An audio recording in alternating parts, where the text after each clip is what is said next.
സിനിമകളുടെ കളക്ഷനേക്കാൾ അവ എത്ര ദിവസം ഓടി എന്നതായിരുന്നു ഒരു കാലത്ത് ജയപരാജയങ്ങളുടെ മാനദണ്ഡമായി പറയപ്പെട്ടിരുന്നത്.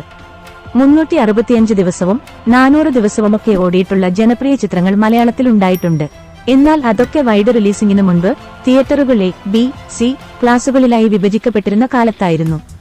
വൈഡ് റിലീസിംഗ് സാധാരണമായതിനു ശേഷം കഴിഞ്ഞ ഒരു 10 വർഷത്തിനിടെയാണ് ബോക്സ് ഓഫീസ് കണക്കുകൾ നിർമ്മാതാക്കൾ തന്നെ സിനിമകളുടെ പരസ്യത്തിനുപയോഗിച്ചു തുടങ്ങിയത്. മറ്റ് ഭാഷാ സിനിമകളോടൊപ്പം മലയാള സിനിമയുടെ മാർക്കറ്റും സമീപകാലത്ത് വലിയ തോതിൽ വളർന്നിട്ടുണ്ട്.